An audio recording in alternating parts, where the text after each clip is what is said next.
Okay, I'm working or prepping up the next piece of wood, and I'm actually thinking that I've lost it.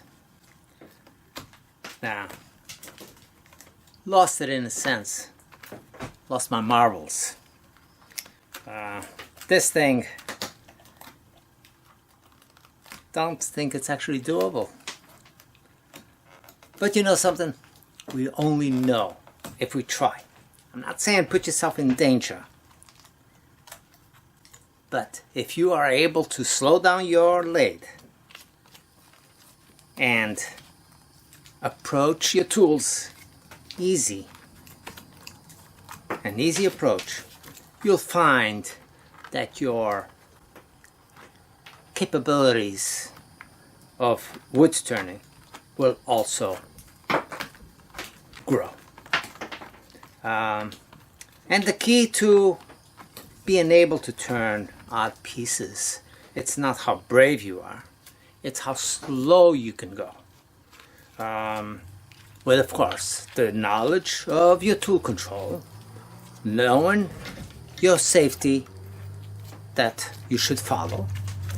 But on this one, speed is the difference between being able to do it or not being able to do it. If your lathe can only do a speed of 600, 700 RPM, don't attempt this. You need, and secondary is you really need some a little bit capacity on your lathe. It can't be a 14-inch or 12-inch lathe for this particular piece. And you know something, this is not something that, oh, let me see how Al does it because I want to make it. No way in the world anybody else is going to find a piece of wood that's like this. Some woods or some pieces are only determined, their shape and their turning is by its initial state of the wood. So let me bring you around and show you exactly what I mean. Now, I've been going in here and literally picking at this even while talking to you. You can see on the floor I got quite a pile of pieces that I have been just picking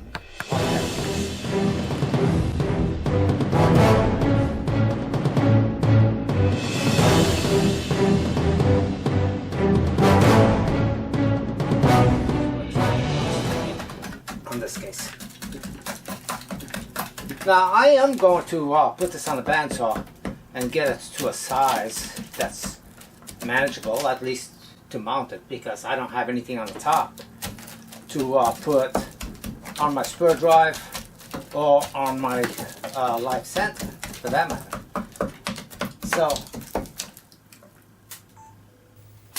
So I do have to at the very least cut a flat part on the top on this and see how it's going to mount, balance it off, and then the fun starts is once it's actually on the lathe. This is probably a little more than I normally do, but I want to see what sections are solid to have some sort of an idea at least of what it am I possessing here. Can't figure on something if you don't know what you got.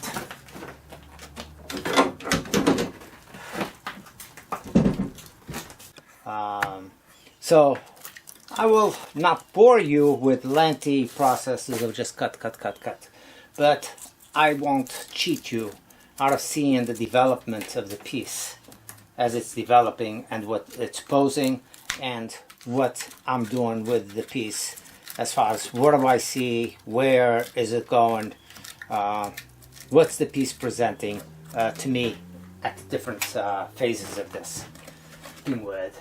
At this point, you can rotate it in different ways and see what it is that it wants to offer, or what you think that it wants to offer, and still let it develop.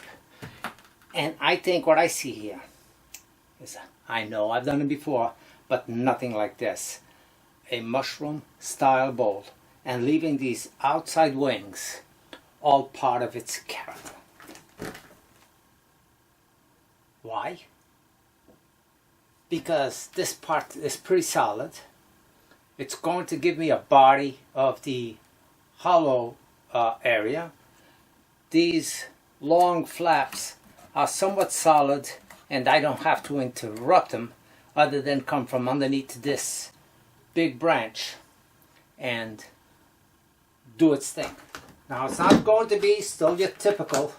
It's still going to be very different from anything that I've ever done. It's actually not badly balanced.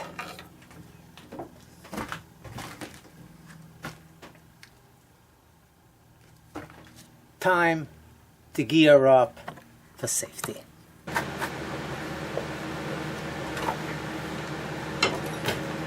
So I'm going to start it off with my full gouge, 5/8 Cutter & Son full gouge.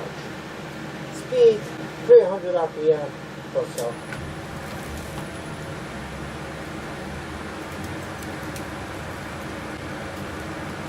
.350 RPM is what I am able to get without excessive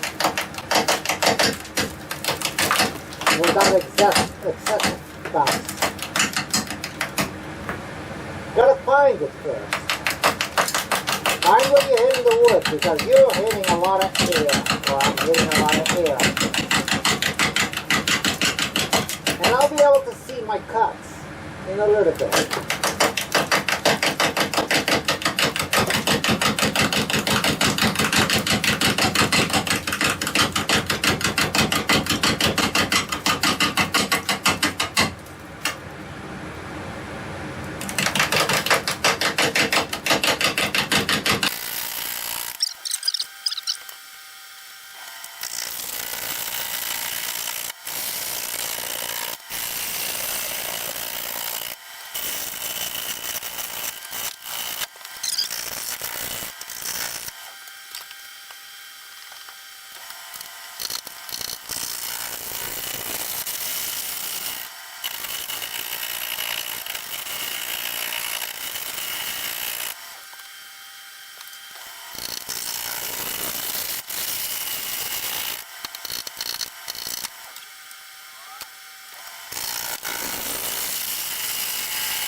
I'd love to be able to keep this branching here play just the way that you see it. That would be awesome. The body of the in the bowl will end up being somewhere right around here. I think I already have enough downwards, but I wanted to bring this down a little bit more, or catch up a little further into this one right here. I would need to eliminate that, and what I got here maintains its natural shape of the wood in its raw state without any cut. So I think I'm going to see if I can still maintain that the way it is. I'm just going to clean this up a little bit, see if I can clean some of these flyaways, and see if I stop right over here and come to the bottom side and start taming this down a little bit. This one over here, you know, there's always going to be something you got to sacrifice. I either got to lose this one and this one to maintain this one. If I came further, well, I probably would still lose this one anyway. So I think that that's a good point for me to see what I can establish, and this one will look like it was not interrupted at all because it will be cut from underneath, and therefore it will be just these flyaway twigs that will be showing up. That's what I see.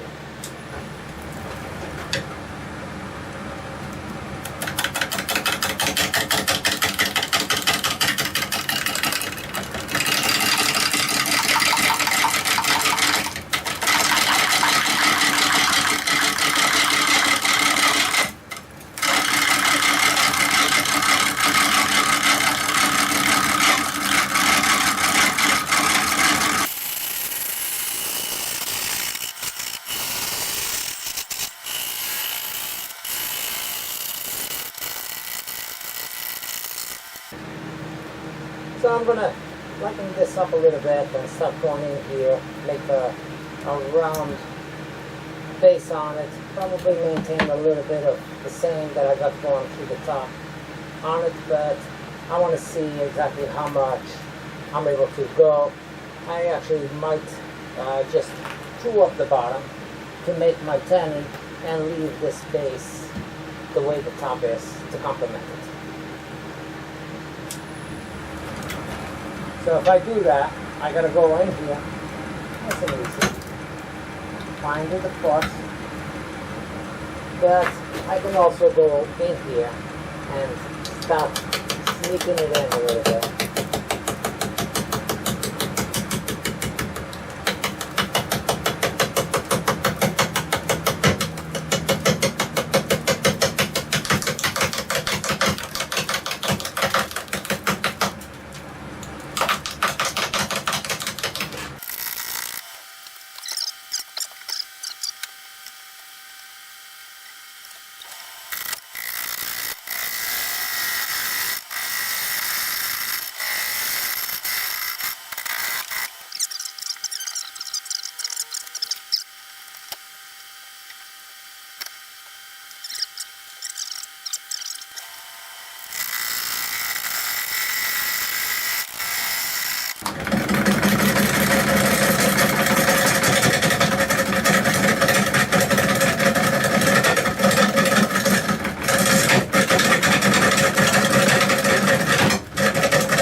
Now this piece of wood,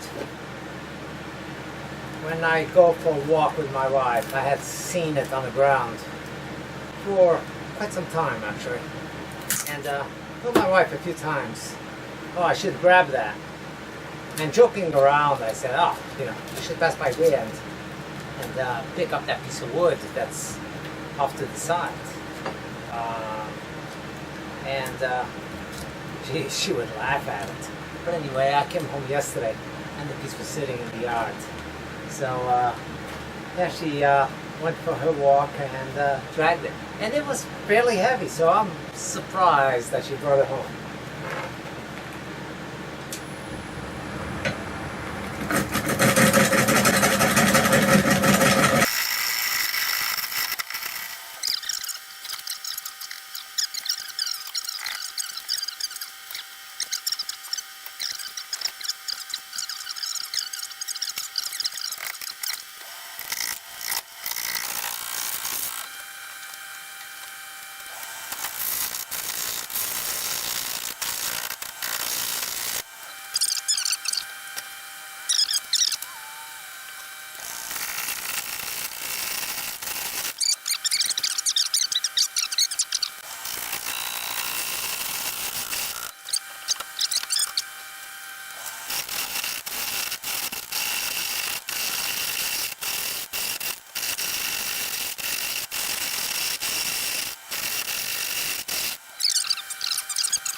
Well, what a disappointment. Not because of what I'm doing, not because of the design, but because of all the resin that this is still spitting out. Literally. I mean, it's blobs of it coming out everywhere on all these white seams. It's saturated, and therefore it just keeps on gumming up and coming out. So this one, as nice as it was going to look with all these spirals coming out,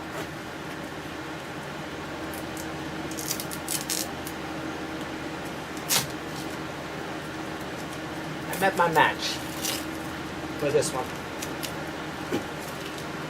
Literally cannot do it.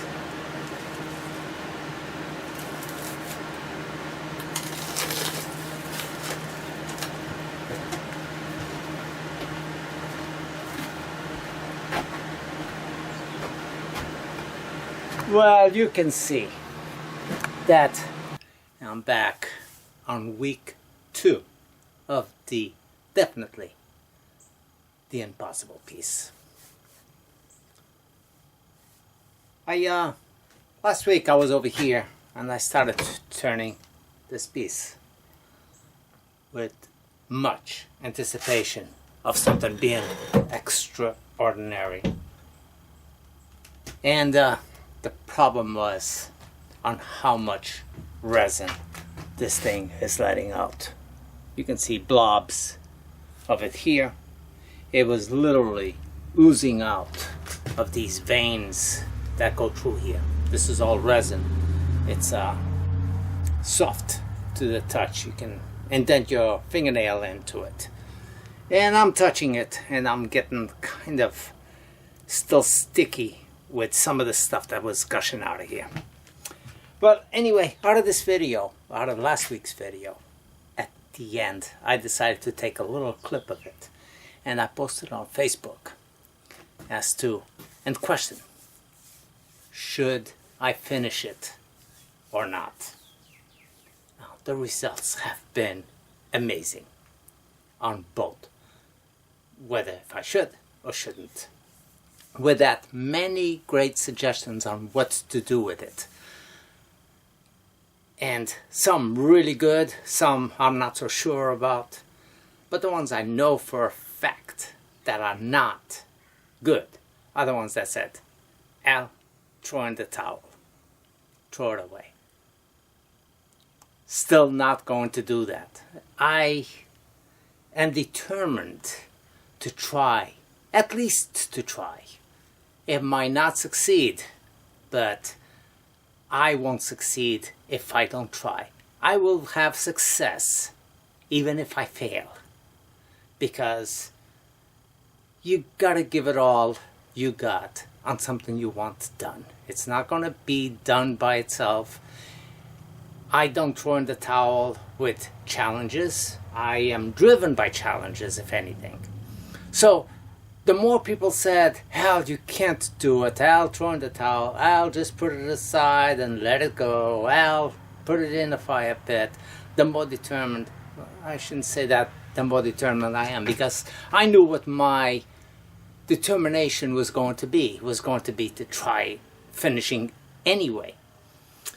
But with that came many suggestions. Soak it in kerosene, do a wash on it and get rid of some of the resin.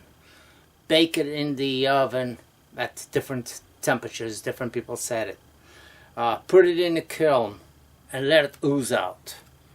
Let it dry, which will never dry. This would be 100 years before it would get rid of the resin. I might not have that long.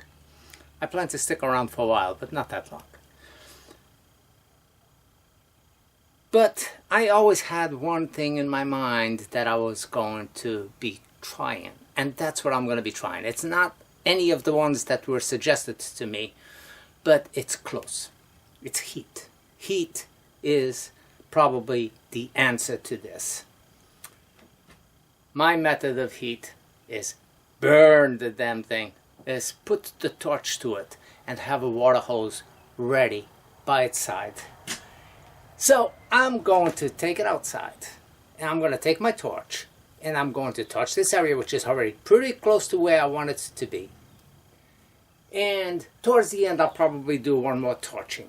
But seeing that this is literally oozing all this resin out of the wood, look at this.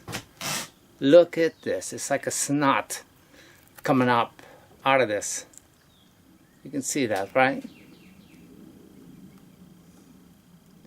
Okay, so I will touch that. And what I found during the cleaning process of the lathe and stuff like that is that once I melt it, it becomes like an epoxy. Clear as can be, and hard shelled. So with that, I might be able to clean it up.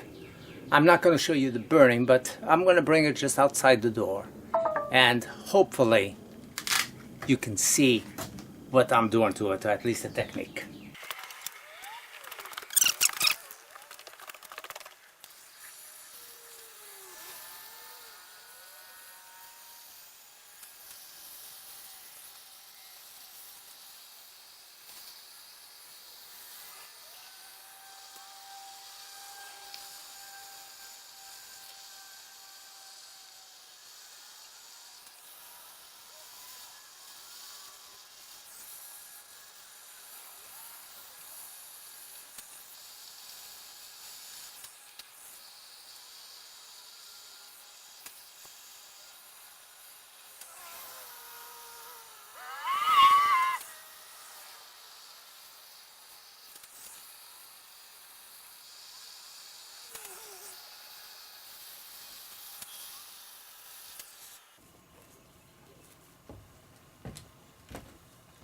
Now I hope you were able to capture some of that. The resin that comes out of there is actually used to make turpentine, which is used by artists for diluting, thinning down the oil pigments that are done. So it's flammable, very flammable. That's what makes the wood a great fire starter. But it's a fire starter that doesn't burn extremely hot. You can ignite it with a lighter and it will start and burn forever. But it's a low heat flame, if you will. Just like burning alcohol, it doesn't burn hot like gasoline. Gasoline burns extremely hot, melts everything. Alcohol will burn the vapors off at a lower heat. You can touch the flame of an alcohol flame. You can't touch the flame of gasoline. I know that from experience. But anyway, I torched it up, and literally that resin that was embedded in those veins starts gushing out and flaming up and spreading out, like I said, almost like an epoxy that gets built up. It actually might be a good way to finish up a skin coat of an epoxy, a resin finish on the piece. I'm going to bring it inside. I want it to cool it off a little bit, mount it back up the way I left it off, and see if I can get just a fresh look of the wood on the top areas where the blade cuts, and leave the black torching that's inside of the crevices as a fire log.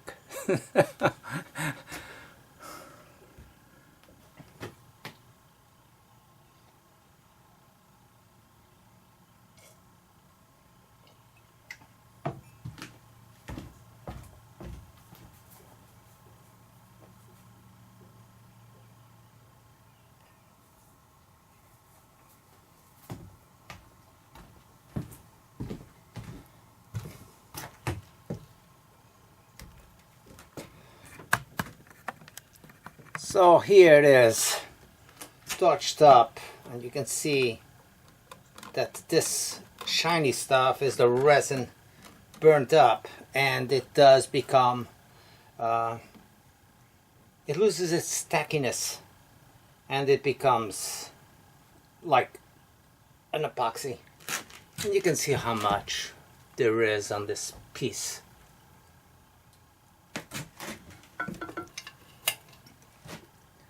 So literally, see all that shine? That's all resin, and it burned it up inside.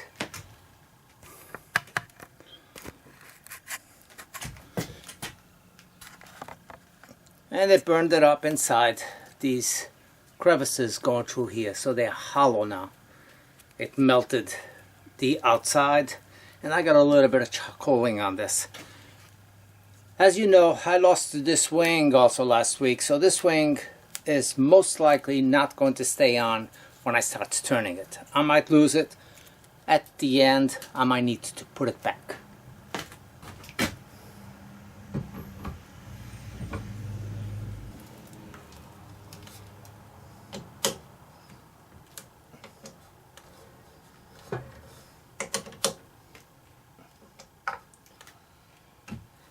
So let's see. You know, and this might be a lost, but it would be a lost either way if I don't do anything to it. So first I will try and seeing what I can do with it, if I can rescue it. Like I said, this piece might come off on me. I would like to try to clear this up. There's still pieces coming off on this that are part of my initial cleanup. And I'll see that the heat is still melting some of this inner stuff, gushing it out through the pores.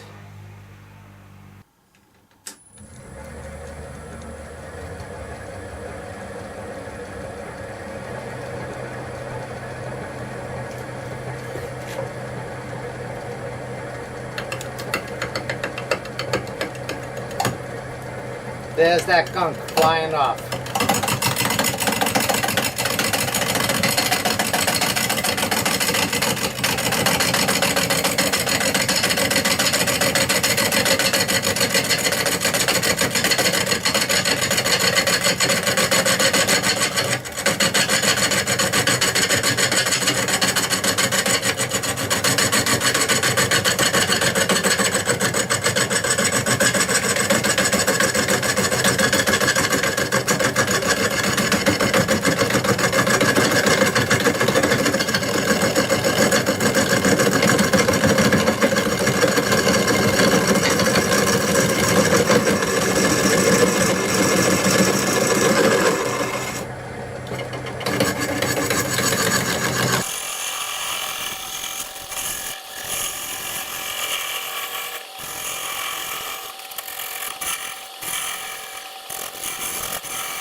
Okay, now I can throw in the towel.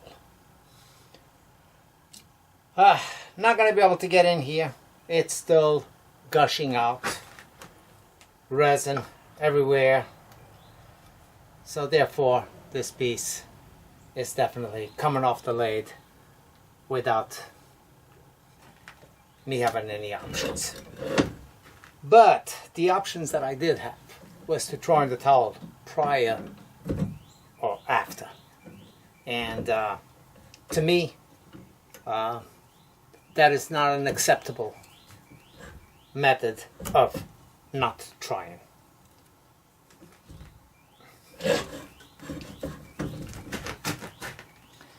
It's just way too much resin on this to give it any amount of time for it to literally dry. There's no drying to this, so it's really a matter of just not being able to do. But to give you a good clear view, I'm going to show you what I was looking for just in front of this by cleaning it up. So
well, it is a shame. I really did want to see this piece completed, but sometimes you gotta know when enough is enough.